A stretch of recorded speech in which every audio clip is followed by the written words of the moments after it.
오늘날 주님이 빌립보 가이사랴 지방으로 딱 들어가시는 거예요.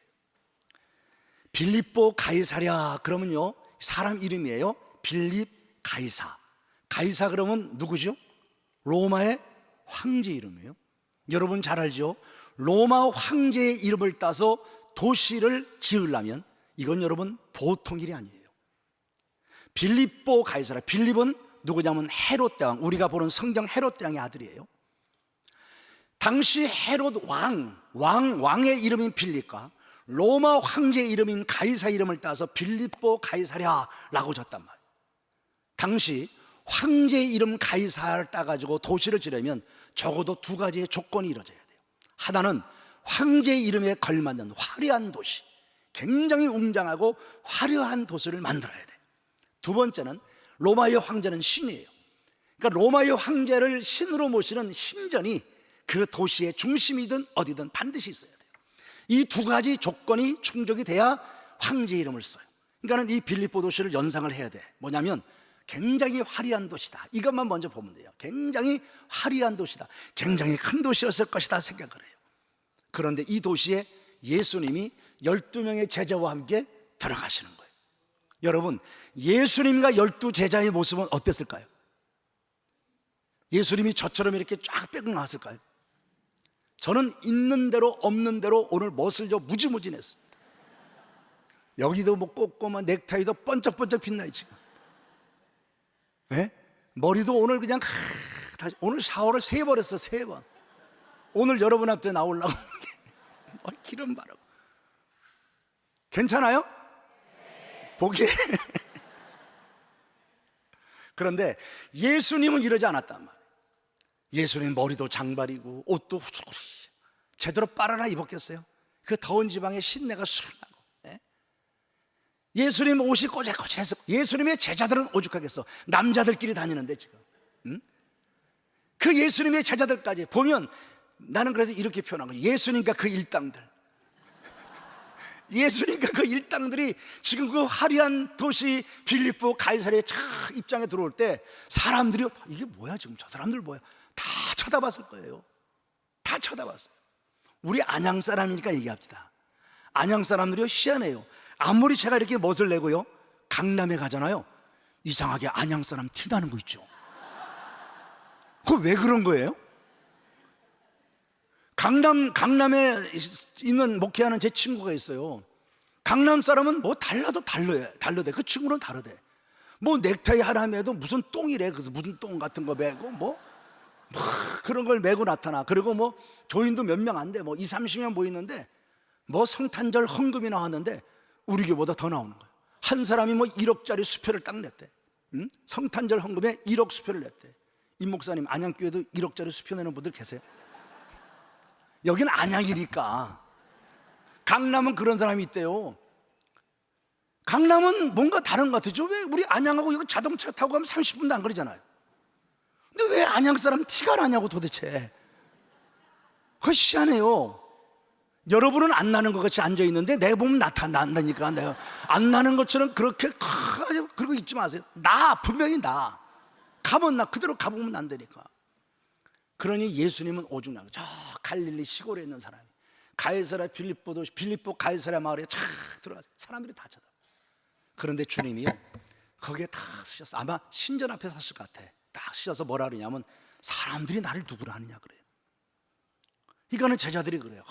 뭐 엘리야라 그러고 무슨 뭐 세례 요한이라 그러고 무슨 뭐 선지자 중에 하나라 그러고 막 그래요. 그때 주님이 그럼 너희는 나를 누구라 하느냐. 그때 베드로가 딱 나서서 뭐라 그러죠? 자, 우리 다 알죠? 베드로가 뭐라 그러죠? 주는 그리스도시요 살아계신 하나님의 아들이십니다. 바요나시면 내가 복이 있다. 왜요? 후줄그레한 모습을 가진 예수님, 인간의 눈으로 그 예수를 보면 이런 고백 나올 수 없어요. 그 화려한 도시 앞에 서 있는 그 초라한 예수가 주는 그리스도시요 살아계신 하나님의 아들이다, 이 고백할 수 없어요. 믿음의 눈으로 보니까 보이는 거야. 그래서 주님이 바요나 시모나 보겠다, 이것을 알게 한 것은 혈육이 아니래. 세상의 눈, 사람의 생각으로는 이렇게 답할 수 없다. 하늘에 계신 네 아버지가 이걸 가르쳐 줬기 때문에 네가 대답한 것이라는 거예요. 먼저 봅시다 여러분. 주는 그리스도시요 살아계신 하나님의 아들입니다. 여러분 그대로 믿습니까? 예수가 누구시냐? 여기 세 가지가 딱 나와요. 첫 번째, 주님이십니다. 두 번째, 예수 구원자십니다. 세 번째, 뭐라고요? 그리스도십니다. 주 예수 그리스도, 그분이 내가 믿는 예수님이십니다. 따라합시다. 나의 주님, 나의 예수님, 나의 그리스도. 이걸 여러분이 믿으시기 바랍니다. 이거 여러분 성령께서 여러분에게 가르치지 않으면 절대로 믿을 수 없어요. 네? 예수 그냥 믿어진다고요? 은혜인 줄로 아셔야 돼요. 십자가 보면 눈물이 나고 그분이 나의 죄를 위해 십자가에서 죽으셨다, 이게 믿어진다고요? 사흘 만에 부활한 게 믿어진다고요? 여러분 복 받았습니다.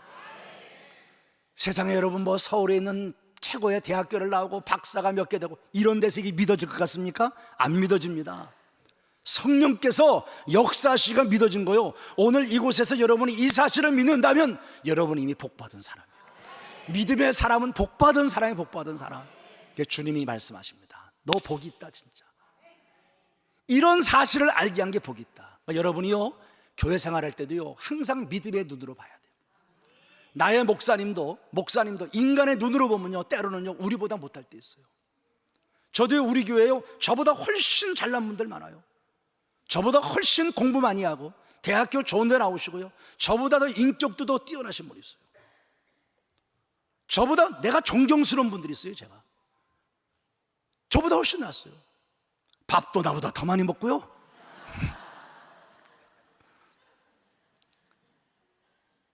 그러나 인간의 눈으로 보면 뭐 나보다 공부도 제대로 못하고 세상적인 지위도 덜한 거고 막 이렇게 보이지만 믿음의 눈으로 보면 하나님의 종으로 보이는 거예요. 이게 믿음의 눈으로 보는 거예요. 사람의 눈으로 보면 나이도 나보다 어리고 어떤 때 그래요. 제가요 젊어서 목회자 28살에 처음 시작했잖아요.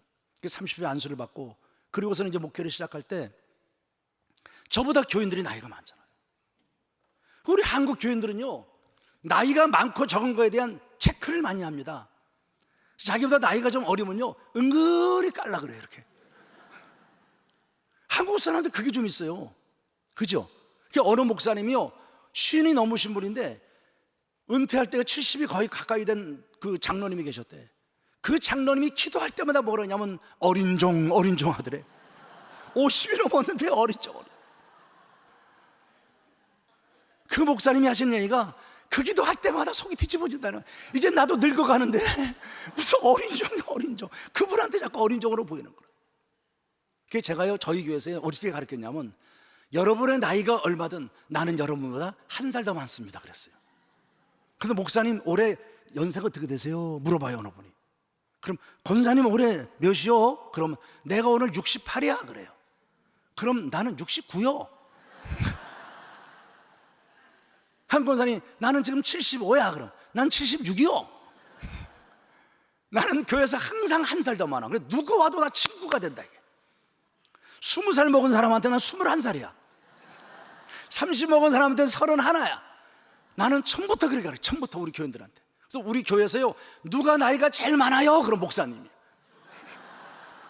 항상 한 살 더 많으니까. 왜냐면 내가 젊어서부터 그러다 보니까 이게 늘 있어요. 근데 우리가 세상적으로 자꾸 그런 걸 체크하면요 목사 자꾸만 목사로 보려고 그래. 인간으로 보려고 그래. 그러나 믿음의 눈으로 보면 목사가 무엇인지 하나님의 종인지 보여. 내가 존경할 자요 내가 그의 말씀 앞에 순종할 자로 보여주기 시작한다니까. 교회도 마찬가지요. 우리 안양교회야 뭐 정말 얼마나 아름다워요. 네? 나는 이제 은퇴할 때가 돼서 이만한 교회 건축도 해본 적이 없어요. 난 구경만 하고 가는 거예요 지금. 얼마나 완벽하고 아름답습니까? 네? 정말 냉방기기 참 시원합니다. 매일 교회 왔으면 좋겠죠 여러분들. 이 더운 날씨에 그죠? 네? 교회 좋은 곳입니다. 이 전기세 얼마나 나가는지 아세요? 전기세나 내고 오는지 모르겠어. 교회 좋은 곳입니다. 예? 임 목사님 좋은 곳입니다. 아까 내가 저 운전해주는 전사님한테 그랬어요. 사무실에 에어컨 팡팡 나오냐 그랬어요. 그러니까 에어컨 팡팡 튼대요. 감사하게 생각하라 그랬어요. 어느 교회는요 사무실 에어컨 못 틀게 해요. 전기세 나간다고. 근데 안양교회는 팡팡 틀어도 된대요. 그러니 감사하라. 교회 시원하죠? 요즘 왜 이렇게 더운지 아세요? 우리 하나님이 열받아 그래요 지금. 하나님 열받게 해서 그래 여러분들이. 그래서 지금 세상이 뜨거운 거 이런 생각이 났어. 지옥 좀 경험해 보라고, 조금이라도. 응? 지옥에 가면 에어컨도 없어, 선풍기도 없어. 지옥 체험 좀 해보라고. 내가 뜨거운 거 생각하면 지옥 체험 좀 하라고 주님이 그러시는 것 같아. 정신들 좀 차리라고. 이건 순전히 전승환이의 생각이니까 이건 진리가 아닙니다. 이건. 그런 생각이 문득 들더라고. 안양교회 좋아. 그러나 여러분, 교회가 다 이렇지는 않거든. 낮에도 얘기했지만 어느 교회는요, 가보면 치하실 교회, 치하실 교회. 제가요 집회를 다니잖아요. 이렇게 큰 교회도 와서 집회를 해요. 몇천 명 모이는 교회도 가서 집회하고, 대형 교회 가서 대형 집회도 하고 그러긴 해요. 그런데 제가요 몇 명 모이는 데 가서까지 설교해 본지 아세요? 3명. 가니까 3명 앉아 있어요. 3명 앉혀놓고도 집회를 몇 번 한지 아세요? 10번. 새벽낮 저녁, 새벽낮 저녁. 사람 죽이려고 작정한 거지 그건. 사례비가 뭔지 아세요? 김 한 박스. 3명 모이는 교회도 가봤고 수천 명 모이는 교회가 가봤어요. 그러니까 어느 교회 가면요 정말 머리가 아파서요 1시간 2시간 설교하면 머리가 아파요. 마이크 시스템이 이렇게 좋은 데 없어요. 그런 데 가면요 옛날 무슨 PA 같은 거 갖다 놔서 목이 아파요. 쌩소리 나게 하는 그런 교회도 있어요. 그런 데 가서도 설교를 해요. 근데 왜 그러냐, 그런 교회도 하나님의 몸입니다. 거기도 주님이 계시는 곳입니다. 사람의 눈으로 보면 요즘 여러분 휴게실 화장실보다도 못해. 그런 교회는. 요즘 휴게실 화장실은요 화장실에서 소변 보면서 커피 마셔도 돼요. 얼마나 깨끗한지. 진짜 깨끗하고 진짜 잘해놨어요. 화장실, 우리 대한민국 휴게소 화장실이요 진짜 깨끗하지 않습니까? 진짜 깨끗해요. 근데 그 휴게실 화장실보다도 더 더럽고 초라한 교회들이 많아요. 근데 사람의 눈으로 보면요 그게 교회입니까? 어디 그게? 하나 믿음의 눈으로 보면 그게 교회예요. 성도들이요 내 인간의 눈으로 볼 때 어떤 데는 나보다 한없이 초라해. 정말 배운 것도 없고 말하는 거 보면 어떤 데는 무식이 툭툭 튀고 참 그럴 때 있어요. 그러나 여러분, 세상의 눈으로 보면 깔보고 그럴 수 있는 사람이지만 믿음의 눈으로 보면 주님이 그 사람에 서 십자가에 죽으셨어요. 우리 성도는요 믿음의 눈으로 모든 걸 볼 수 있어야 돼요. 예수님 믿음의 눈으로 보지 않았으면 절대로 베드로 이 고백할 수 없어요. 정말 복된 믿음의 사람은 이 믿음의 눈을 가지고 모든 걸 봐야 돼. 주의 종도 믿음의 눈으로 보고 교회도 믿음의 눈으로 보고 서로를 믿음의 눈으로 볼 수 있을 때, 자기도 믿음의 눈으로 자기 자신을 바라볼 때 그 사람이 복이 있을 수 있는 거예요. 바요나 시몬아 네가 복이 있다 그랬어요. 그러면서요 자 18절 갑시다. 오늘 주제의 말씀이 이겁니다. 다 같이 18절 있습니다. 시작. 또 내가 너에게 이르는데 너는 베드로다. 이 반석에 내 교회를 세우리니 음부의 권세가 이기지 못하리라. 절 보세요. 오늘 말씀의 제목이 요거예요. 너는 베드로다. 여러분, 주님께서 이 베드로의 이름을 다시 불러요. 들어라, 너 이름 베드로야. 너 이름 베드로야. 무슨 얘기인지 아세요? 이 베드로는 주님이 져준 이름이에요. 그죠? 베드로는 주님이 져준 이름이에요. 아버지가 져준 이름이 뭐죠? 시몬. 아버지가 져준 이름은 시몬이고 예수님이 져준 이름은 베드로예요. 주님은 베드로라는 이름을 왜 졌냐? 반석. 뒤에 말씀하시죠? 이 반석에, 다시 말하면 너를 통하여 나의 교회를, 나의 나라를 이 땅에 세우고 싶다 이 말이에요. 베드로야, 나는 너를 통하여 이 땅에 나의 교회를 세우고 나의 나라를 세우고 싶은 거야. 너는 꼭 기억해. 네 이름이 베드로야. 너는 베드로야 이 말이에요. 저는 그래서 너는 베드로야 이 말이에요. 충격을 받았어요. 큰 은혜와 도전을 받았습니다. 그래서 오늘 여러분과 이 말씀을 나누는 거예요. 너는 베드로다. 너는 베드로다. 나는 이 말씀을 읽으면서 이렇게 들었어요. 승환아, 똑바로 들어. 너는 목사야. 너는 목사다. 너는 나의 종이야. 나는 너를 통해서 이 땅에 나의 복음을 전하고 싶어요. 나는 이 말씀을 통해 그렇게 들었어. 그리고 나는 설교자로서 여러분에게 그렇게 전하고 싶어. 먼저 들으세요. 여러분은 그리스도인입니다. 여러분은 믿음의 사람입니다. 나가 교회 안에서 받은 직분이 있어요. 너는 들어라. 넌 장로야. 너는 권사고, 너는 집사야. 너는 그리스도인이야. 너는 성도야. 너는 하늘 백성이야. 주님은 오늘 우리 가운데 말씀하시죠. 이것을 통하여서 하나님은 뭔가 나를 통하여 하고 싶은 당신의 뜻이 있다 이거예요. 오늘 너는 베드로라, 이 말씀이 먼저 우리에게 도전이 되기를 바랍니다. 그런데 베드로가요 어떻게 삽니까? 뒤로 가서 봅시다. 너는 베드로다 라고 했는데, 이 반석에 내 교회를 세울 것이다, 주의 꿈을 말씀하셨는데 23절로 갑시다. 23절, 예수께서 돌이키시면서 베드로에게 이르시되 뭐라 그래요? 됐어요. 저를 봐요. 뭐라 그러죠? 사탄아. 저를 보세요. 나는 주님의 마음이 내 속에 느껴왔어요.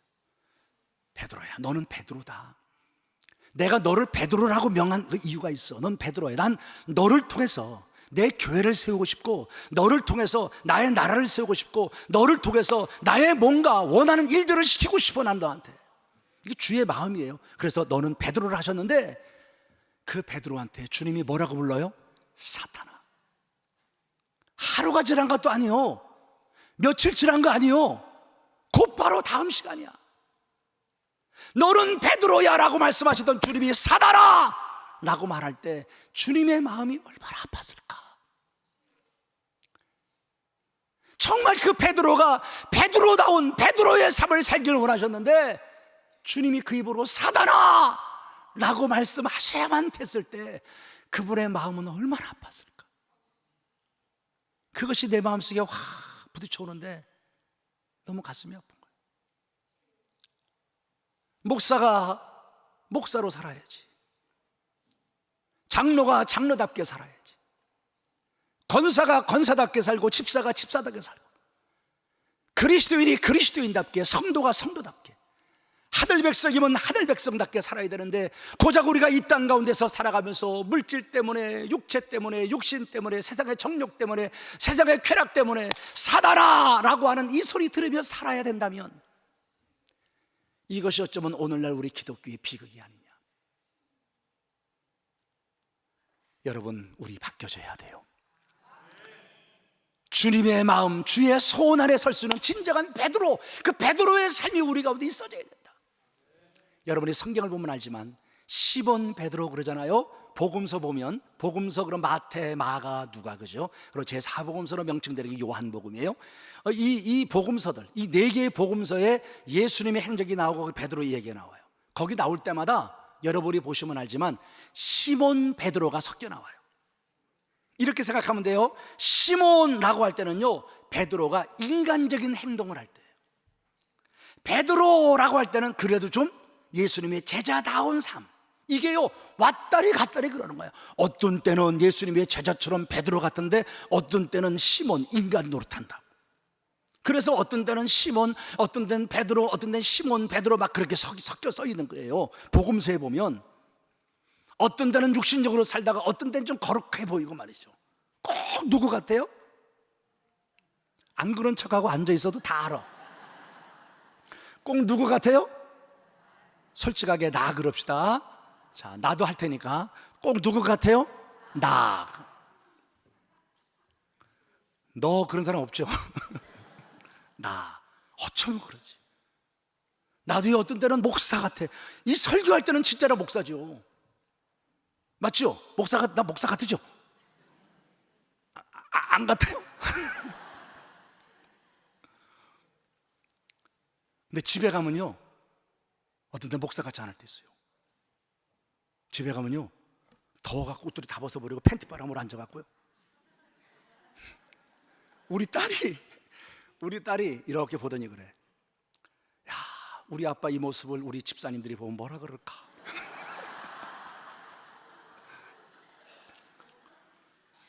내가 그래가 다시 옷을 막 주워 입었어요. 그래서 얼마 전에도 제가 옷을 다 입고 있었어요. 우리 딸이 들어오니까 옷을 다 입었지. 내 딸이, 아빠 왜 그래? 너한테 시험 안 들게 하려고 그런다. 집에 가면 목사 같지 않을 때가 있는 거예요. 집에 가면 우통 다 벗고. 그렇다고 내가 나쁜 짓 하는 건 아니에요. 신경질을 좀 부려서 그렇지 나쁜 짓은 안 해요. 성질을 좀 부리죠. 우리 집사람한테도 가끔 짜증 부리고. 왜냐면요, 주일날 주일 예배 설교 몇 번 하고요, 그러고서는 무슨 모임 이렇게 하고선 집에 들어가잖아요. 어떤 날 다 귀찮아요. 아구가 아파요. 아구가 그저 인사하더라고 웃는 표정을 해야 되잖아. 안녕하세요. 여기가 아파가지고 이게 안 벌어져가지고 이게 이게 뭐라고 말하면요, 그게 귀찮은 거야. 나중에 해라. 이게 집에 들어가면 그렇게 짜증 부리고 성질을 좀 부리는 거예요, 제가. 그때는 승환이, 그래서 설교할 때는 목사님. 이게 시몬 베드로 이래. 근데요, 여러분 재밌는 게 뭐냐면 사도행전 들어가잖아요. 그래서 사도행전 2장에 마가의 다락방에 성령이 임하죠. 베드로도 성령 충만 받았죠. 성령 받고 나서 사도행전에 11장까지 베드로의 얘기가 쭉 나오는데, 그때까지요 시몬이란 이름이 나와요, 안 나와요? 안 나와요. 딱 한 번 10장에서 고넬료에게 시몬 베드로를 소개하기 위해서 하나님이 시몬이라는 베드로라고 할 때 시몬 얘기 나와요. 성령 받고 그 다음부터는 인간적인 시몬이 딱지가 떨어져 버리는 거야. 사도행전은요, 성령 받은 이후에는요, 여러분 성경 찾아보시라고 시몬이라는 안 나와. 베드로야, 계속 베드로. 주님은요, 우리로 하여금 시몬, 인간적 부분이 딱지 떼지기를 원한다고. 도대체가 몇 년이나 가야 떨어질까? 아직 장로가 된 지 10년, 20년 돼도 이거 안 떨어진 사람이 있어요. 권사 된 지 10년, 20년 돼도 안 떨어진 사람이 있어요. 여러분에게 뭐 내가 나쁜 소리하고 욕하려고 하는 건 절대 아니에요. 그냥 욕 아닌 것처럼 하면서 욕을 하는 거지, 내가 뭐 나쁘게 하는 얘기는 아니에요. 지금 오해는 하지 마세요. 성질 부리고 나가면 안 돼요. 이 딱지가 안 떨어진 사람이 있어요. 그냥 딱지를 떼야 돼요. 아직도 혈기가 남아가지고요, 뭐 회의할 때 혈기부터 버려요, 혈기부터. 근데 여러분 꼭 아셔야 될 건요, 이런 얘기 하면 어떨지 모르겠네. 혈기가 계속 살아있잖아요. 혈기가 내 안에 살아있는 이상 하나님의 축복이 안 와요. 이거 내가 목회 쭉 해오면서 느끼는 거예요. 성경 찾을까 말까. 시간이 없으니까 이건 내가 안 찾겠어요. 나중에 한 번 더 오라 그러면 그때 와서 얘기할게요. 혈기를 부르면요, 이 혈기가요 하나님의 축복으로 동물어져요. 그래서 레위 지파가요 원래 복받은 지파가 아니에요. 혈기 부려갖고, 시므온과 레위가 혈기 부려갖고 지 혈기대로 하다가요 저주받아요. 레위 지파 복받은 지파 아니에요. 어떻게 축복의 지파가 됐나 나중에 얘기할게요. 하여튼간 우리가요 이 인간이 시몬 딱지를 떠들려면 딴 거 없어요. 성령 받아야 돼요. 성령 충만해져서 시몬 인간적 딱지를 띠고 온전한 하나님의 사람으로 내가 바뀌어질 때 하나님의 거룩한 영광이 내 삶에 나타나는 거예요. 너는 베드로다, 사단아. 이 두 가지가 여러분 한번 착각을 생각해 보라. 베드로가 성령 받고 베드로, 시몬이라는 딱지를 뗄 때까지 예수님의 제자로서 예수님을 따라가면서도 얼마나 인간적인지 몰라요. 성경 몇 군데 보겠습니다. 요한복음 20장을 가세요. 요한복음 20장. 자, 일단 펼쳐놓고요, 안식 후 첫날 일찍 막달라 마리아가 예수님의 무덤으로 달려갑니다. 보니까 무덤에 가서 보니까 예수님의 시신이 어떻게 됐어요? 없어졌어요. 막달라가 기가 막힌 일입니다. 너무나 놀래가지고요 뛰어갑니다. 제자들을 찾아갑니다. 베드로님, 요한님 큰일 났습니다. 예수님의 시신이 없어졌어요. 그러니까 베드로와 요한이 이게 무슨 소리냐, 같이 막달라와 막 무덤을 향해 뛰어가는 겁니다. 자 봅시다. 3절. 베드로와 그 다른 제자가 나가서 무덤으로 갈새 둘이 같이 다름질하더니 그 다른 제자가 베드로보다 더 빨리 달려. 여기 다른 제자가 누구죠? 이름이 요한이에요. 세례 요한, 이 책을 쓴 저자지요. 다른 제자가 베드로보다 더 빨리 달려가서 먼저 무덤에 이르러 구부려 세마포 놓인 것을 보았으나 들어가진 않았어요. 근데 베드로가 따라와서 무덤에 확 들어갔어요. 성질이 나오는 거지 여기. 근데 보니까 세마포가 놓였고 머리에 쌌던 수건은 세마포와 함께 놓이지 않고 딴 곳에 쌌던 대로 놓였어요. 근데 가보니까 예수님의 시신이 없어요. 요한도 따라 들어가 보고, 야 정말 예수님의 시신이 없어졌구나. 절 보세요. 그 성경 읽기 전에 절 보세요.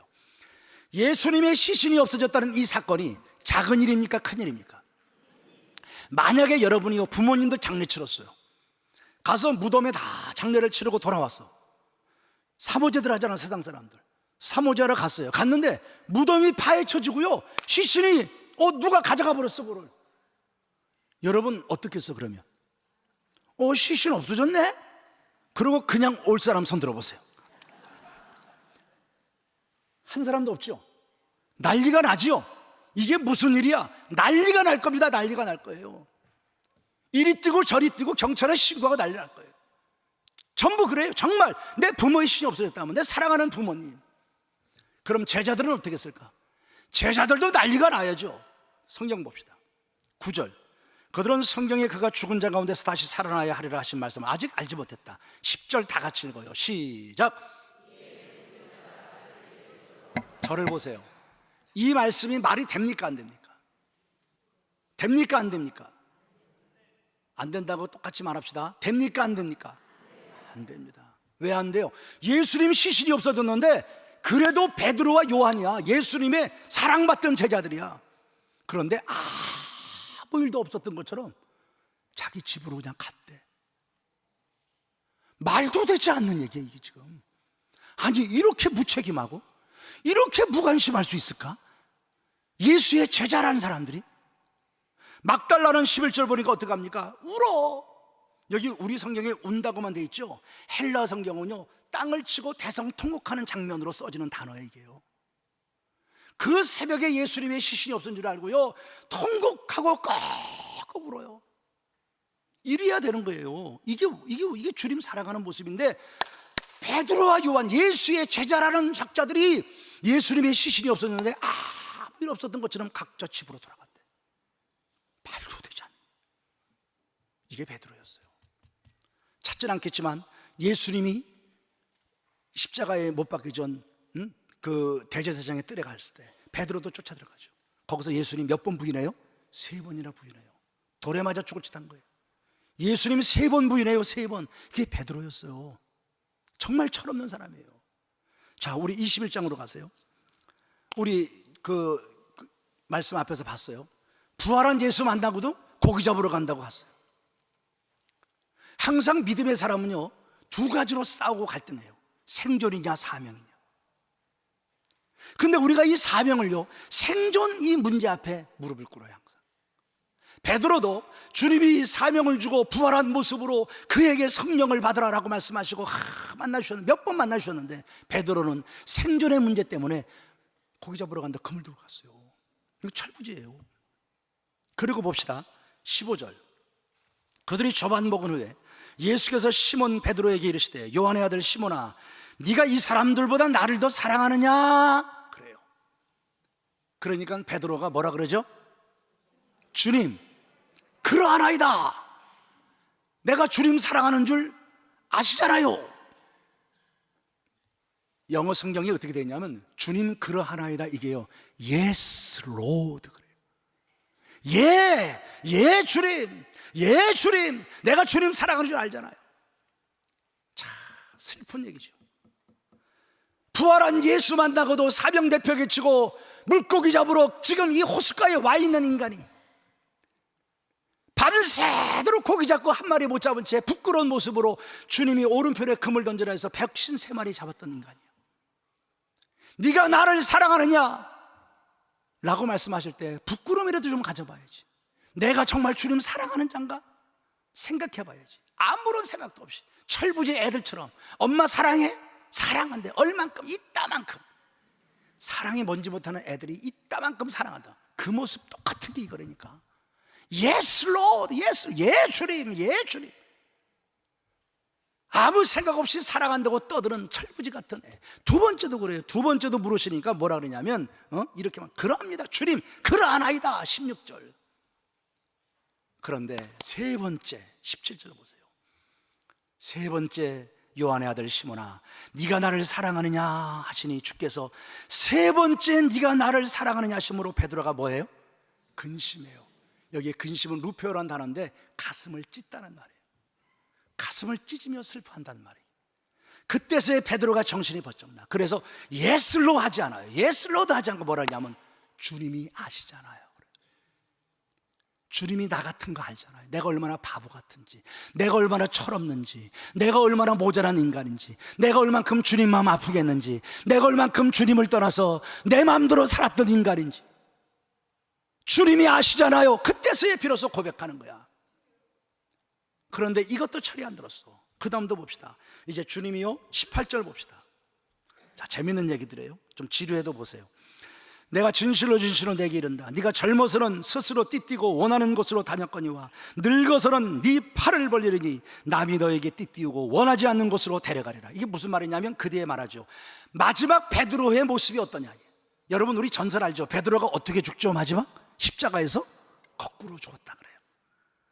십자가에 죽는 것마다 영광인데 내가 어떻게 주님처럼 똑바로 죽겠냐. 나를 거꾸로 못 박아라. 그래서 죽었다 그래요. 그걸 주님이 예언하시는 거예요.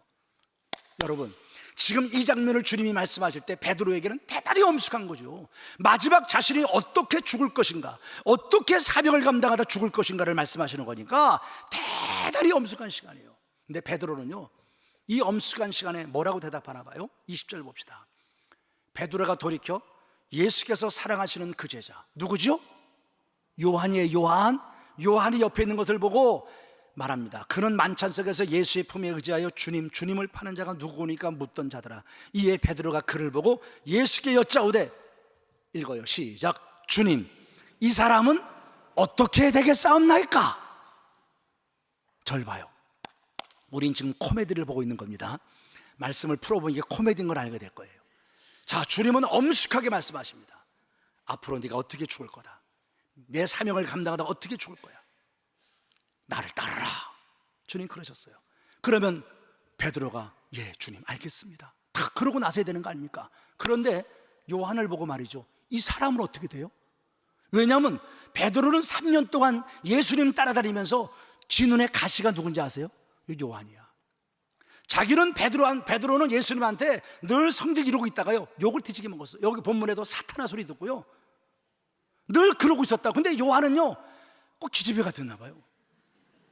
여기도 써 있잖아요. 자기가 쓰는 겁니다. 지금 자기가 자기 이야기를 쓰는 거예요. 만찬석에서 주님이 이 중에 하나가 날 팔 거예요. 그러니까요 이렇게 예수님 몸에 기대서 누구 오니까 그랬대. 아이고 얄미워 진짜. 그 제자들이 볼 때 베드로가 볼 때 저희가 저거 뭐지 그런 거야. 늘 주 앞에. 그래서 요한복음 쓸 때마다 요한은 자기를 뭐라고 쓰냐면 예수의 사랑하던 그 제자가 그러고 써요. 누구 오니까. 베드로가 보기로는 이 인간은 진짜 그 요한에 대해서 질투심, 요한에 대해서 질투심이 있었던 거야. 베드로는 시기심이 있었던 거야. 같이 제자로 살아가면서도. 그러니까 나는 마지막 십자가에서 거꾸로 죽을 사람인데 내가 그렇게 죽는 건 괜찮아. 그런데 문제는 뭐냐면 얘는 어떻게 죽을 거냐는 거야. 얘는 어떻게 죽을 거예요? 그래요. 참, 같이 교회 다니면서 같이 하나가 돼서 같이 기도하면서 우리 안양교회에서 같이 이 땅에 하나님 나라 세워가고 주의 교회 세워가는 일꾼이 돼야 되는데 교회 안에서 서로 시기하고 질투하고 저건 목사님한테 사랑받으려고 저짓한다 그러고. 아니 누가 와서요 새로 와가지고 온 지 얼마 안 된 사람이 열심히 주일 하잖아요. 그러면 기뻐하고 감사해야 될 거 아닙니까? 연세 드신 권사님들 우리는 나이 들어서 이제 못하는데 이렇게 젊은 사람들이 열심히 일하니까 얼마나 좋은지 몰라. 우린 뒤에서 축복하고 기도할게. 얼마나 좋아요. 근데 뭐라 그러냐면 어이구 저거 목사한테 이쁜 거 받으려고 사랑받으려고 저짓한다고. 뒤에서 그런다니까요. 이건 우리 교회 얘기. 저희 교회 이런 얘기도 있었어요. 저희 교회 누가 있냐면 그 EXID의 그 EXID 알아요? 위아래 부르던 애들의 그거 히트 쳤을 때요 재밌는 얘가 있어요. 걔가 어느 날 나한테 와가지고요 목사님 하나님 되게 재밌어요 그래요. 왜 그러냐 그랬더니 신년에 성구 뽑아요. 저희들 성구 이렇게 뽑아요. 성경 말씀 하나씩 뽑아요. 이렇게 기도하고 성구를 뽑았는데 뭘 뽑았냐면 내가 너로 하여금 위에만 있게 하고 아래에 있지 않게 하리라. 그 말씀 뽑았는데 그 다음에 위아래 하면 떠버린 거예요. 그래가지고 하나님 재밌다고 와서 그러던 애예요. 걔 엄마가 임집사인데 그 임집사가요 참 걔 키우느라고 고생 많이 했죠. 걔가 지금 스타가 돼서 뭐 지금 돈을 많이 벌죠. 그래서 지 엄마 아파트 사주고 뭐 자가용 사주고 나한테도 뭐 용돈 준다고 매 그러고 그냥 기도받고 이런 애예요. 근데 그 전까지 참 고생을 많이 했죠. 고생을 많이 했는데 정말 고생 많이 할 때 성경 공부할 때예요. 근데 11명이가 앉아서 성경 공부를 하는데 이제 성경 공부하다가 쉬는 시간이 있었다고. 쉬는 시간이 있었는데 저희 그때 자판기가 하나 있었어요. 자판기에 커피가 100원씩이에요. 100원씩. 이 임집사가 성경 공부 끝나고 100원씩 넣어가지고 이 그 커피를 뽑아서 하나씩 돌렸어요.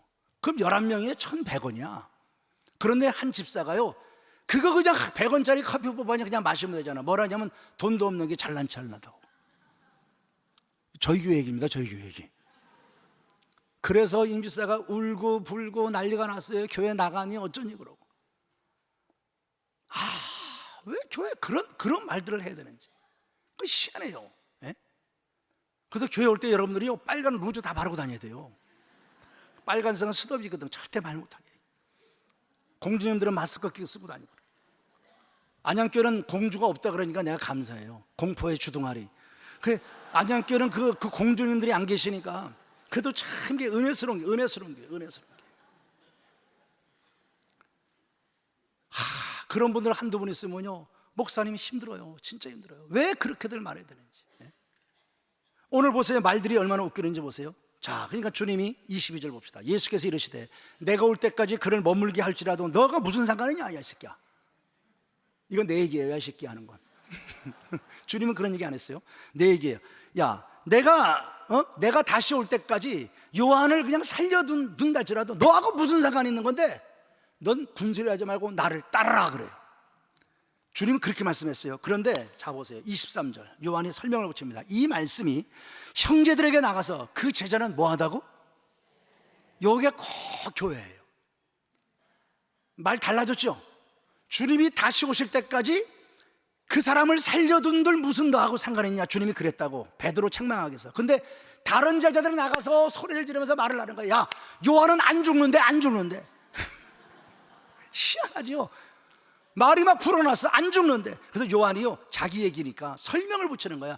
요한복음에 성경이 정말 필요한 것만 썼다 그랬잖아요. 근데 왜 이 얘기를 여기다 써붙였냐, 마지막에. 요한이 이걸 쓰잖아요. 말 조심하라고 쓰는 거예요, 너희들도. 자, 봐요.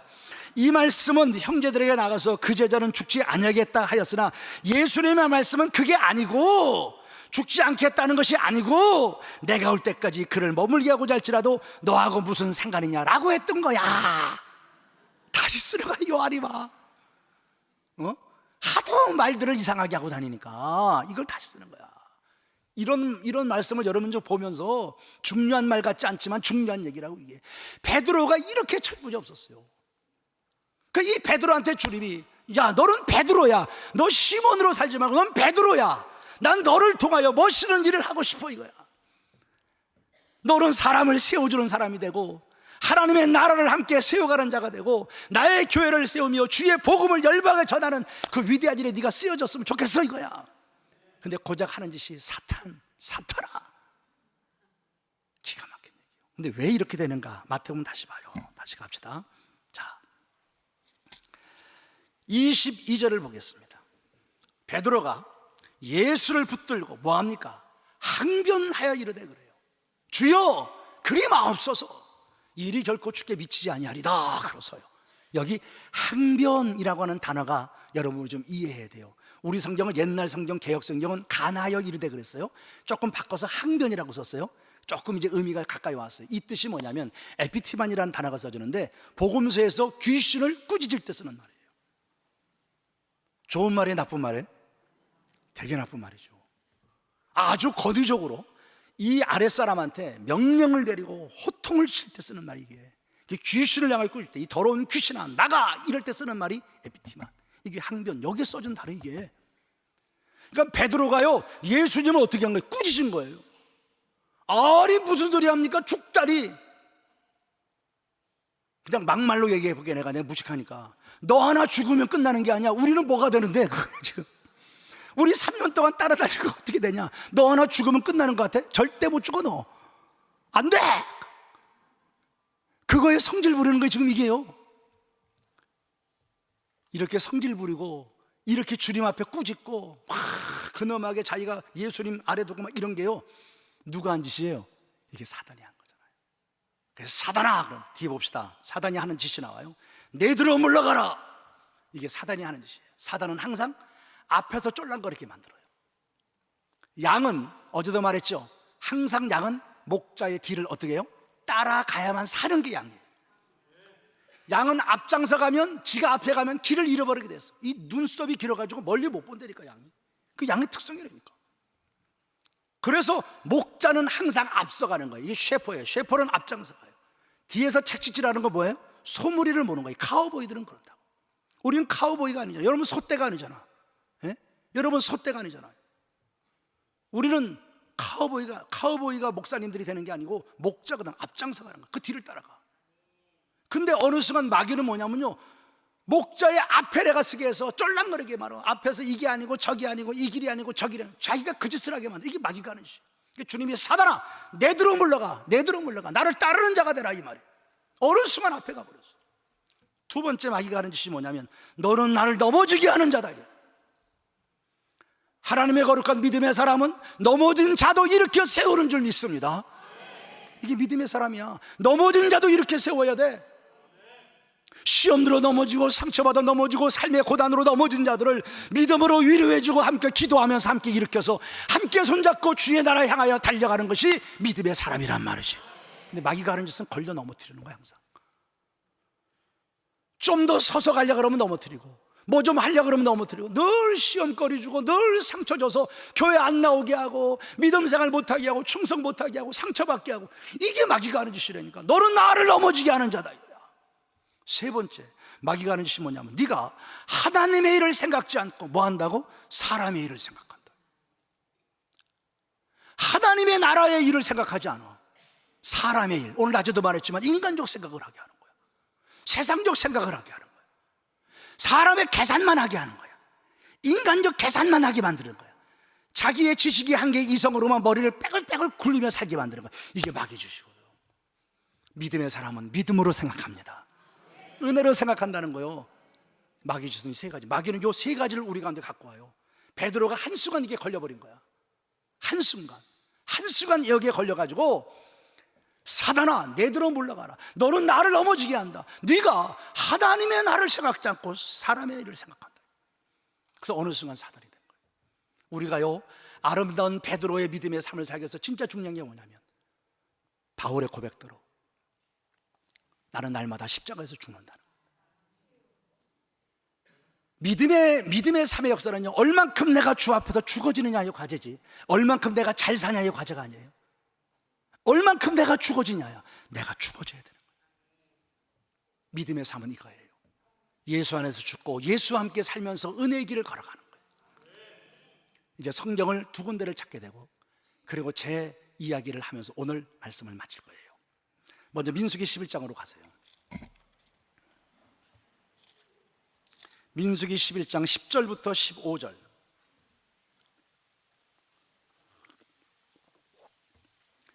이스라엘 백성들이 먹을 것 때문에 난리가 났습니다. 목마르다고 배고프다고 울부짖고 난리가 났어요. 모세가 하나님 앞에 엎드려서 기도합니다. 도대체 이 집 못해 먹겠다고 기도하는 거예요.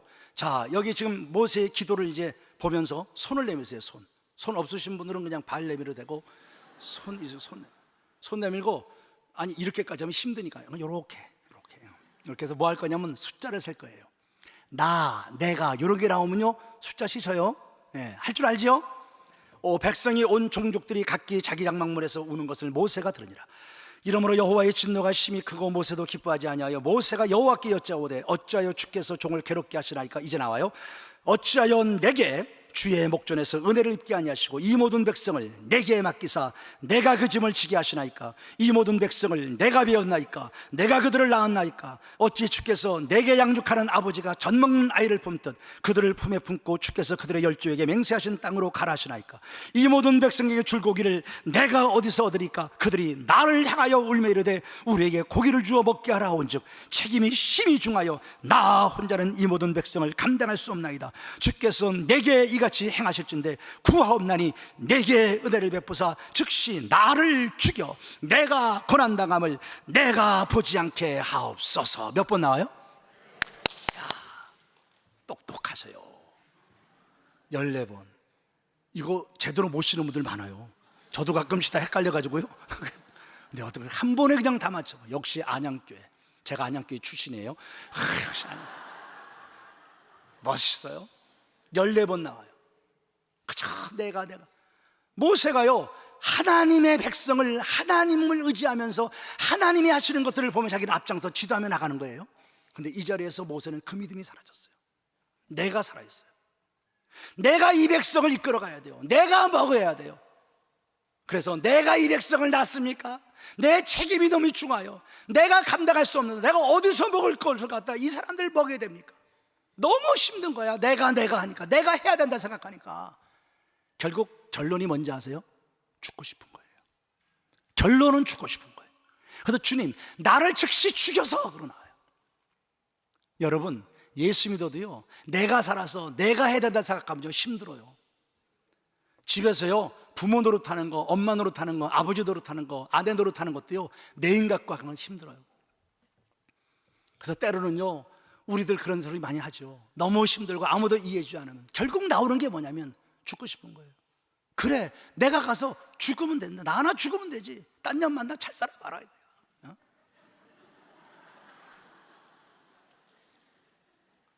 결국 그 얘기밖에 없어. 나 하나 죽으면 끝날 것 같아.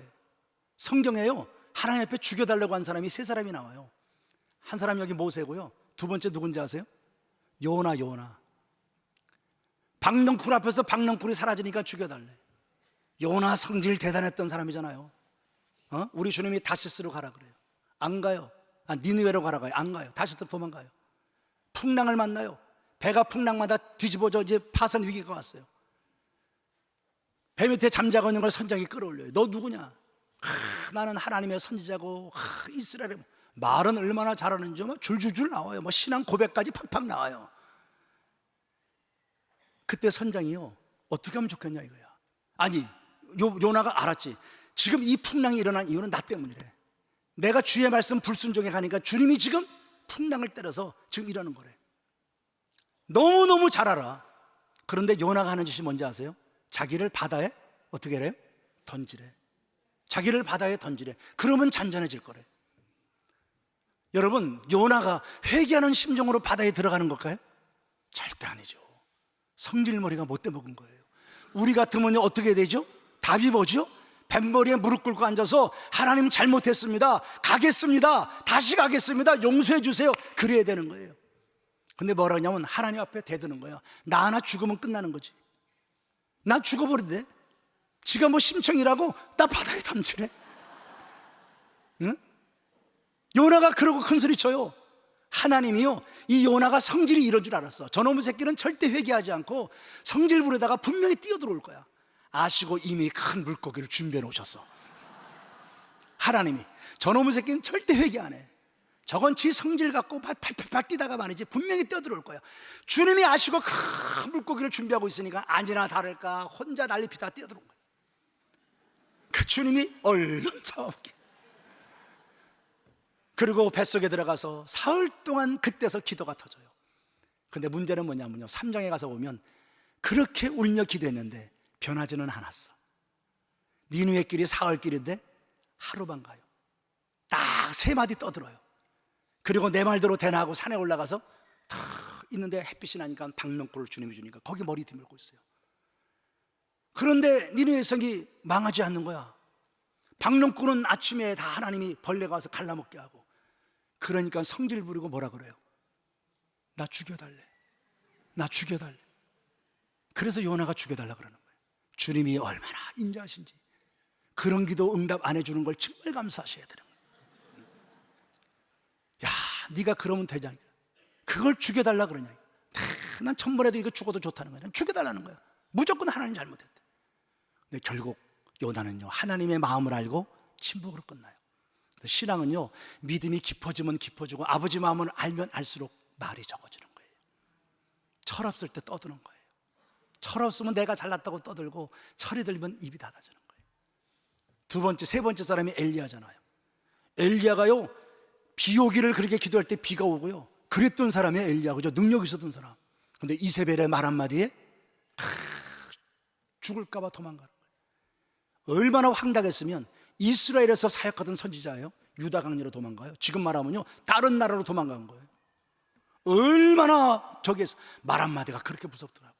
말 한마디가 그렇게 무서워. 여러분, 내가 내뱉는 말 한마디가 잘못하면요 진짜 큰 문제를 만들어요. 사울이, 그렇게 좋은 사울이요, 평생 다윗을 질투하면서 다윗 죽이러 다닌 이유가 뭔데요? 다윗이 골리앗 장군 죽이고 돌아올 때요, 그 예루살렘 여자들, 하여튼 여자들이 그것 때문에 문제라니까. 말다며 하여튼가. 응? 다윗은 만만이요 사울은 천천이라. 이 말 때문에 그런가. 이 말 때문에. 다윗은 만만이요 사울은 천천이라. 예루살렘 여자들이 그러고 북치고 장구치고 떠드니까 사울이 뭐라고? 내가 왕인데 나는 천이고 저기 만이라고? 이래갖고 사울이 뒤집어지는 거 아닙니까?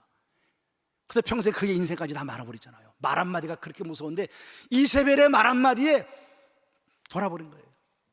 그리고 도망가서, 살려고 도망가서 죽여달라는 건 뭐예요? 살라고 도망갔잖아 거기. 근데 거기까지 가서 죽여달래. 그게 어리석은 우리들이에요. 그게 엘리야예요. 엘리야의 이 얘기를 다 할 수 없지만 거기서도 내가 살아서 있는 거예요. 주님의 거룩한 은혜만 바라며 살 때는 괜찮은데 뭐가 보이는지 아세요? 엘리야의 기도를 보면 나는 내 조상들보다 낫지 못합니다. 비교해요. 조상들 아브라함보다, 그 위에 어떤 선지자들보다 그 이름을 거론하, 그거 생각하면서 이런 사람보다 자기는 부족하게 느껴지는 거야. 열등감이 오는 거야. 그거 죽여달라는 거예요. 참 초라한 인간의 모습을 보는 거죠. 그게 엘리야. 그래서 오늘 모세, 엘리야 그리고 요나 세 사람 죽여달래. 왜? 내가 살아서 펄펄 뛰면요 결국은 죽고 싶다는 소리밖에 안 나와. 여러분 교회 다녀도요, 여러분 신앙생활 오래 해도요, 여러분이요 힘들고 어려우면 내가 살아서 내 자아가 살아있는 사람은요 결론은요 죽고 싶어. 항상 힘들면 죽고 싶은 생각이 들어. 고백했죠. 나도 목사인데 죽고 싶었었다고. 내 혼자 힘으로 교회 부흥시켜 보려고 이리 뛰고 저리 뛰니까. 성경 한 번 더 찾겠어요. 시편 23편. 너무 잘하는 거예요. 시편 23편으로 갑시다. 시편 23편. 요것도 손가락을 꼽아요. 자, 손가락 꼽아요. 찾았죠? 자, 처음부터 나와. 이거는요, 여호와는 나의 목자시니 내게 부족함이 없으리로다. 그가 나를 푸른 풀밭에 누이시며 쉴 만한 물가로 인도하시는도다. 내 영혼을 수당시키시고 자기 이름을 위하여 의의 길로 인도하시는도다. 내가 사망의 음침한 골짜기로 다닐지라도 해를 두려워하지 않을 것은 주께서 나와 함께 하시리라. 주의 지팡이와 막대기가 나를 안위하시나이다. 주께서 내 원수의 목전에서 내게 상을 차려주시고 기름을 내 머리에 부으셨으니 내 잔이 넘치나이다. 내 평생의 설하심과 인자심이 반드시 나를 따르리니 내가 여호와의 집에 영원히 살리로다. 할렐루야. 몇 번 나와요? 이것도 14번 나와요. 똑같이 6절, 똑같이 14번. 그런데 완전히 극과 극이에요. 민수기 11장에 그 6절에 내가 14번 나올 때는 모세의 인간적인 자아가 살아서 내가 다 결론은 죽고 싶어요. 근데 시편 23편요, 내가 지만 이 내가는 뭐냐면 예수 안에 죽고 예수 안에 사는다예요. 믿음으로 사는다. 꼭 기억하세요. 시편 23편은 믿음으로 사는다다 이거야. 그러고 나니까 이 나는 어떤 결론이 나오는지 아세요? 살고 싶어요. 여호와의 집에 영원히 살리로다 그래요. 완전 반대. 그분은 나의 목자예요. 난 부족함이 없어요. 그분이 나를 푸른 초장과 쉴만한 물가로 인도하세요. 잘 들으셔야 돼요. 지금 푸른 초장과 쉴만한 물가에 있는 것이 아니에요. 가는 중이에요. 지금은 어느 길을 가요? 사망의 음침한 골짜기를 지나가요. 팔레스타인 지방에는요 풀 한 폭이 없는 그냥 바위산들이 많아요. 비가 20-30분만 내리면요 금방 계곡에는 시뻘건 물이 막 쏟아져요. 목자들이 양을 이끌고 가다가 이런 순간을 만나면요 죽음의 시간이에요. 조금만 잘못하면 그냥 그 물에 휩쓸려가면 죽는 거예요. 죽음의 계곡들에게 사망의 음침한 골짜기예요. 오늘날 우리말로 표현하면 고통과 어려움을 만나서 죽을 것만 같은, 꼭 죽을 것 같은 절망적이고 괴로운 시간이에요. 이게 사망의 골짜기예요. 지금 푸른 초장과 쉴만한 물가가 아니에요. 그런데 여호와가 나의 목자니까, 예수 안에 죽고 사는 사람이니까 나는 두렵지 않대. 사망의 음침한 골짜기, 죽을 것 같은 시간을 만나도 나는 두렵지 않습니다. 왜냐하면 주께서 나와 함께 하십니다. 주의 지팡이와 막대기가 나를 안위하십니다. 저 원수들이, 맹수들이 으르렁거리면 나를 삼킬 것처럼 찾아오지만 나는 두렵지 않아요. 원수들 앞에서 주님은 내게 상을 차려주십니다. 주님의 선하심과 인자심이 늘 나와 함께 하시니 나는 너무 행복해요. 나는 주님과 영원히 살고 싶어요. 이게 시편 23편. 여러분, 민수기의 11장으로 사는 사람이 있고 시편 23편으로 사는 사람이 있다고. 비록 내가 사막의 음침한 골짜기를 지나가는 시간이라 할지라도 주님이 나와 함께 하셔 나를 인도하시기에 언젠가 반드시 나는 푸른 초장과 실만한 물가로 도달하게 될 줄로 믿습니다. 이 믿음을 놓치지 않는 거예요. 여러분, 어차피 믿음의 길 걸어가는 거, 나를 십자가에 못 박고 이제는 내 자아가 죽어주고 믿음의 생각, 믿음의 말, 믿음의 행동을 하면서 목자 대신 나의 주님 따라가는 믿음의 사람으로 주님과 함께 기쁨의 삶을 살아야 되지 않겠습니까? 옛날의 고집 그냥 가지고, 옛날의 혈기 그냥 가지고, 옛날의 성질 그냥 가지고, 옛날에 하는 습관 그대로 가지고, 옛날에 하던 잘못된 버릇들 그냥 가지고, 옛날에 세상에 있을 때 하던 짓거리들 그냥 가지고 교회 다니면서 조그만 무슨 있으면 중리 산이 그러고 교회 다니니 안 다니니 하니 안 하니 그러고 살아가는 모습들을 목사가 더 이상 보고 싶지 않아. 어떤 때는 너무 마음이 아파. 그런 거 보면 이제는 그분이 나의 목자시고 그만 따라가는 한 마리의 어린 양으로 이 믿음의 길을 걸어가기를 예수의 이름으로 축복해요. 여기 있는 전 목사 간증 하나 하면서 마칠게요. 제가 목회를 시작했고 힘들고 어려운 과정을 통과하면서 주님이 은혜를 주셨어요. 그런데 하나님이 은혜를 주시기 전까지 제가요 스스로 생각하면 너무 교만했어요. 제 스스로가 참 교만하고 건방을 떨었어요. 저는 목회 한번 딱 시작하면요 3년 안에 교인 300명 모으고 교회 건축하면 그럴 줄 알았어요. 왜? 내가 잘났으니까. 여러분의 눈에 보이기에 전혀 잘난 모습이 구석이라고 보이지 않지만 나는 스스로 생각할 때 참 잘났다 생각 까불고 그랬어요. 진짜 까불었어요. 똑똑하다 생각했어요. 나하고 뭐 신학적 논쟁을 하면요 나하고 논쟁 벌인 이 사람은 망신을 줘버리는 거예요. 저는 나름대로 공부를 많이 하고 책을 많이 읽었거든요. 또 말하는 건 어떤데 무식해. 그럼 무슨 책 읽고 와서 나한테 오라고 말이죠. 그런 건방 들고 그랬어요. 근데 여러분 알아질 게 있어요. 하나님은요 우리 예수 믿을 때 웬만한 죄짐은요 하나님은 그 죄는요 눈 감아주세요. 왜 기뻐하지도 않으세요? 그래서 오늘도 살아온 줄 알아야지. 웬만한 죄는 주님이 눈 감아줘요. 그런데요 절대로 사랑하는 자에게 용서하지 않는 죄가 있어요. 그게 뭔지 아세요? 교만. 교만의 죄는요 하나님이 반드시 치십니다. 그거 아셔야 돼요. 그래서 여러분은요 반드시 정신 바짝 차리고 살 게 뭐냐면 교만하지 말아야 돼요. 나도 모르는 사이에 교만해질 수 있어요. 절대 교만 떨지 마세요. 내가 교만 떨고 건방 떨다가 주 앞에 맞은 얘기를 지금 하려고 하는 거예요. 주님은 교만한 자를 반드시 줘요. 왜냐하면 교만한 자는 패망의 선봉이래. 망하는 데는 앞잡이래. 당신의 자녀가 교만하여 망하는 걸 주님이 원하지 않잖아요. 교만하면 안 돼요. 높아져도 교만하지 마세요. 돈 있어도 교만하지 마세요. 누구보다 배웠다 해도 교만하지 마세요. 아셔야 될 것은 남들보다 내가 더 가진 것이 있으면 이것은 사명이에요. 사명. 남보다 더 배운 게 있냐? 사명이에요. 남보다 돈 더 가졌습니까? 사명이에요. 남보다 더 큰 힘이 있습니까? 사명이에요. 그것을 통하여 주님의 일을 해야 된단 말이에요. 근데 이것 가지고 까불려고 그래요. 그것 가지고 자랑하려고 그러고 그것 가지고 거들먹거리려고 그래요. 그러면 하나님이 쳐요. 내가요 교만하니까 하나님이 안 쓰시는 거예요. 교회가요 부흥이 안 되는 거예요. 좀 성장하다가 47명이가 딱 멈추는데요 2년 동안을 47명에 쓰는데 미치겠는 거예요. 제가요 소원이 있어서 그때 소원이 뭐냐면 100명 앞에서 설교 한번 해보는 거예요. 100명 앞에서. 그리고 예배당 50평짜리 예배당으로 이상하는 게 내 소원이에요. 예배당 50평에 100명 앞에서 설교 좀 해보고 죽겠어. 47명. 비가 와도 아무도 안 와. 주님이 딱 막으니까 아무도 안 와. 어디 가니까 그럽시다. 100명 성도 높이려면 날마다 100명의 여리고가 무너져라고 외치고 100명의 호에는 갈라져라고 하루에 100번씩 외치면 100명이 통과된대. 그래가지고 새벽기도 만나고 다 끝나고 다들 갔나 보고 나서요 혼자 서가지고 이제 미친 짓 하는 거예요. 내가 나사렛 예수 이름으로 명하노니 100명의 호에는 갈라질지어다 100명의 여리고는 무너질지어다 100번을 외치는 거예요. 그 짓을 했어요. 그 짓을. 그리고 저녁 늦게까지 전도지 가지고 한 사람 전대고 교회 부흥시켜 보려고 그 어린애 집에 혼자 두고 그리고 전도하러 다니고 산에 가서 잠도 못 자고 기도하고 별의별 인간의 수단 하는데 하나님의 마음과는 상관없는 거야. 나 혼자 교회 부흥시켜 보려고. 어느 날 주님이 그러더라고. 왜 교회에 부흥하려고 그래? 아니 교회 부흥해야 되는 거 아닙니까?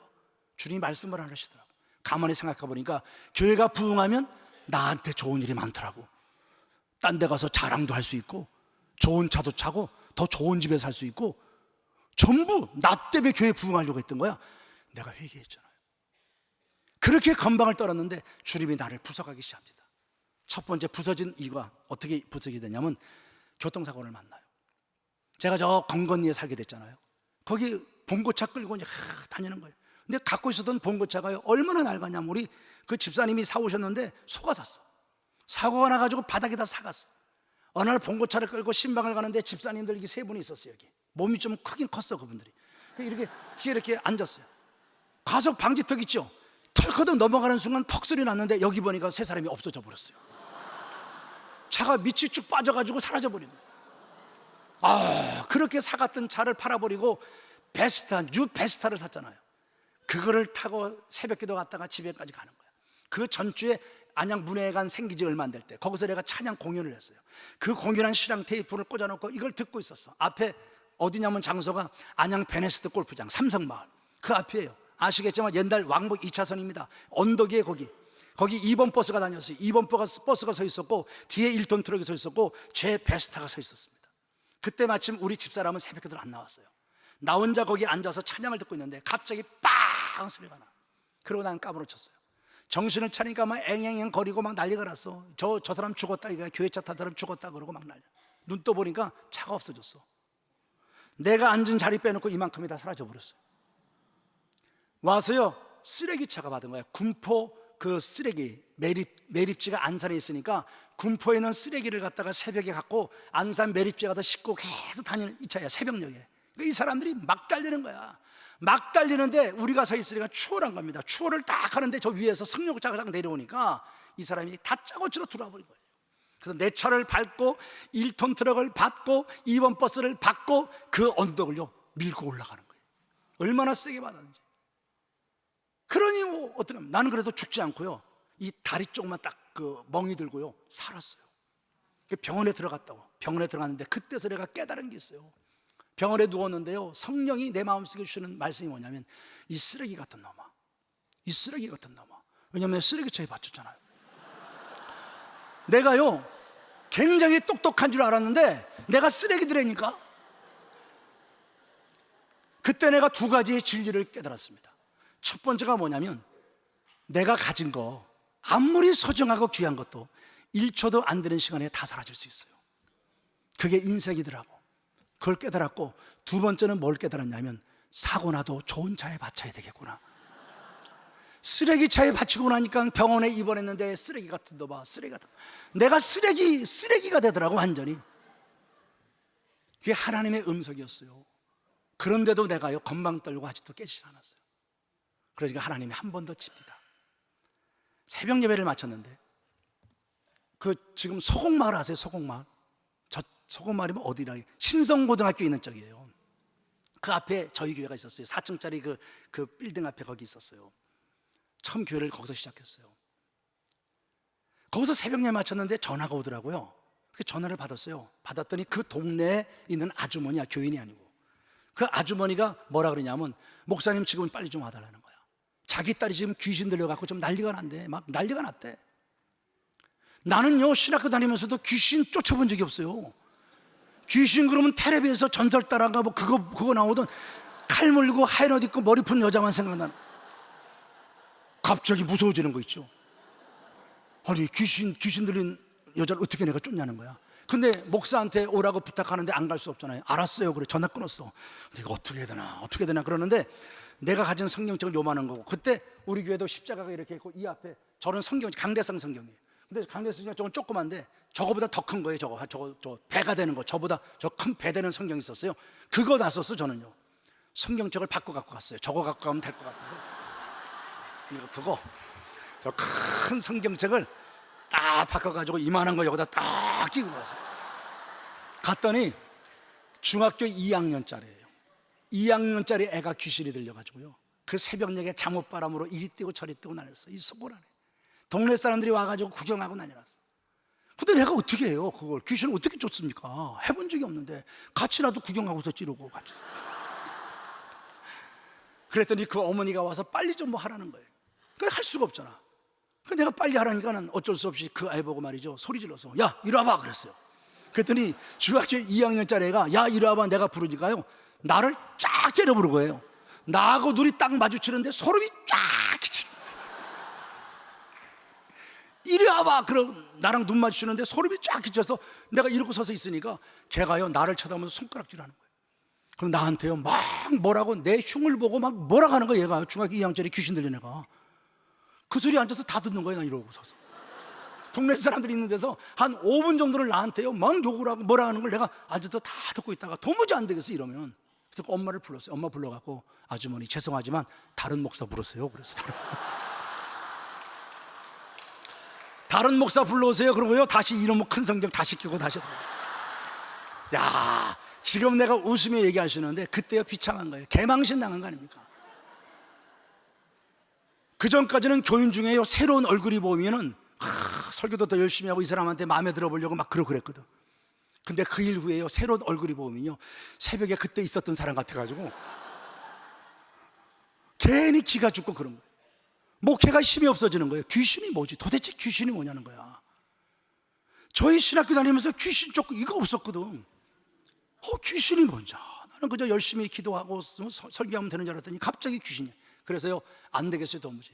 보따리 싸갖고 저 양수리 가면 양평 가는데 양수리 가면 양수리 수양관이라고 있어요. 침례교사 하는 거. 그 양수리 수양관에 제가 자주 갔었는데 그때 거길 또 간 거예요. 가서 3일 금식 기도를 한 거예요. 하나님 귀신이 뭡니까? 도대체 귀신이 뭡니까? 굶으면서 3일 동안 금식하면서 주 앞에 귀신이 뭐냐고 물어보면 기도하는데 야속하게도 한 말씀도 안 하시는 거예요. 배는 고파 죽겠는데 말씀도. 결국은요 응답도 못 받고 3일만 쫄쫄 굽고 다시 가방 싸들고 내려온 거예요. 그러고 목회를 하는데 힘이 없잖아요. 그런데 우연하게 하나님이 나를 깨는 부분이 있었어요. 어느 목사님과 더불어서 목사님들끼리 모였어요. 컨퍼런스를 세미나를 하고 집회를 하는 장소를 우연히 가게 됐어요. 가가지고 내가 저쪽 구석쪽에 섰어요. 찬양을 하는 시간에 사흘째 되는 날인데 같이 찬양을 막 하고 있었어요. 일어나서 선들과 같이 찬양을 하는데 하나님께서요 나를 찾아오신 거예요.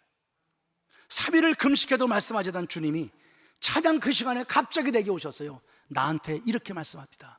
너는 가짜다 그래요. 나보고 가짜래요. 너무 큰 충격을 받은 거예요. 제가 그 음성을 듣고요 화가 난 거예요. 아니 내가 왜 가짜입니까? 나는 청춘을 다 바쳤어요. 28의 교회를 하면서 나는 정말 열심히 했습니다. 아시잖아요. 하나님께 막 하게 했어요. 나는 세상에 죄라는 것도 몰라. 난요 그때까지도요 뭐 고고장 애들 가는 고고장도 못 가봤어요. 스트립 쇼라는 데도 못 가봤어 그때. 사실 솔직히 나 그런데 무지 가보고 싶어요. 나이트 클럽 같은 데도 가보고 싶고 그런데 지금도 가보고 싶은데 들킬까봐 못 가. 들킬까봐.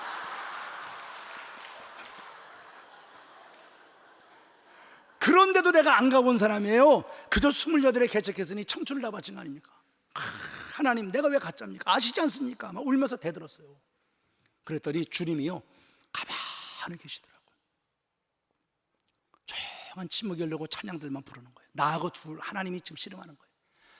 그러더니 좀 있더니 주님이 이렇게 내게 말씀하시더라고. 네가 가짜인 이유를 내가 말할까 그래요. 그러면서 네가 내 사랑하는 자녀들에게 나의 말을 전할 때 너 한 번이라도 나한테 주님의 사랑하는 자녀들에게 무슨 말씀을 전할까요? 내게 물어본 적이 있냐? 너는 나하고 아무 상관이 없어. 넌 가짜야. 너는 내 사랑하는 자녀의 집에 신방 갔을 때 한 번이라도 내 사랑하는 자녀의 집의 형편을 내게 물어보고 신방한 적이 있냐? 너 혼자 바쁘다고 예배드리고 뛰어들어갔지. 넌 나하고 아무 상관이 없어. 넌 가짜야. 너네 사랑하는 자녀가 병들어 내게 기도받으러 왔을 때 정말 사랑하는 마음으로 그 성도에게 손을 얹고 기도했냐? 너 아무런 믿음도 없이 기도했지. 넌 나하고 아무 상관이 없어. 너는 가짜야. 그래. 제가 거기서 꼬꾸라졌어요. 그때서 내가 가짜인 줄 알았어요. 나는 설교를 준비하면서도 바쁘게 이리 뛰고 저리 뛰고 다니면서 주 앞에 무릎 꿇고 주님의 사랑하는 자녀들에게 주의 말씀을 뭘 전할 거예요? 물어본 적 없어. 그냥 내가 성경 펼쳐두고 이번 주는 뭐하고 이러고 했어. 신방 가서도 그러고. 이게 나였어. 나는 가짜더라고. 내 나름대로 열심히 목회한다 했는데 오직 내 욕심을 위해서 교회 부흥을 위해 열심히 떴던 거예요. 주님의 뜻하고는 상관이 없어서 난 목사였는데 주님의 눈에는 내가 가짜였더라고. 내가요 얼마나 울었는지 몰라요. 3일을 울었습니다. 3일을 예배당 바닥에 꼬꾸라져서 통곡하고 울었는데 3일 동안 울고 나니까 눈이 안 떠집니다. 눈이 짓물어서 뜨지 못한 채 있을 때 주님이 내게 찾아오시더라고. 하나님이라는 분이 내게 처음 임재하시며 오는 것을 제가 그때 처음 느꼈습니다. 하나님의 임재가 내게 서서히 밀려오는데요, 얼마나 무서운지 몰라요. 제가요 들어놓아서 힘없이 들어놓아서 달달달달 너무 무서운 거야. 하나님이 내게 오시는데 얼마나 두려운지요. 달달달달 너무 무서워서 내가 어쩔 줄 모르고, 또 주님이 내게 말씀하시더라고. 두려워하지 말라고. 그때 내 마음에 평화가 오고 주님이 그러시더라고. 내가 너를 쓰겠다. 내 힘을 너에게 준다 그러더라고. 그때부터 머리부터 발끝까지 이상한 힘이 내게 쫙 밀려와요. 그때부터 어떤 이 병 고치는 은사나 이런 것들이 제게 나타나기 시작하면서 집회를 이제 더 활발하게 시작하게 된 거예요. 이 뒤에 건 제가 문제가 아니고, 내가 여러분에게 지금 말씀하고자 하는 이거예요. 나는 열심히 한다고 했는데 하나님 눈에 가짜예요. 하나님과 상관이 없는. 내가 왜 이야기를 하냐면, 혹시라도 여러분이 믿음의 삶을 살아가면서 직분을 가지고 그리스도인으로, 정말 때로는 장로로, 때로는 권사로, 집사로, 믿음의 사람으로 교회 생활하고 내게 주어진 일을 열심히 하지만 그 열심이 나의 열심일 때가 있고, 내 자랑을 위해서 할 때가 있고, 고작 값싼 세상의 축복을 위해서 행하는, 하나님의 뜻과 상관없고 아버지의 눈물과 상관없고 아버지의 마음과 상관없이 행해가는 그 헛된 열심의 수고일 때가 얼마나 많으냐. 주님의 눈에는 가짜일 수 있다.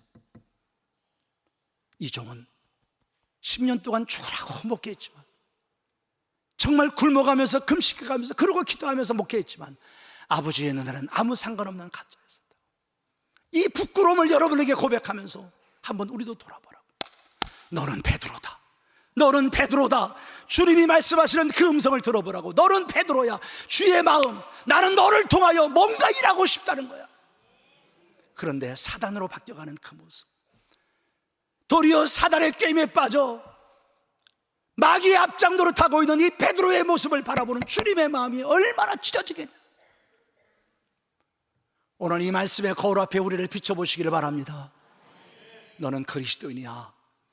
너는 나의 자녀야. 너는 천국 백성이야. 너는 목사야.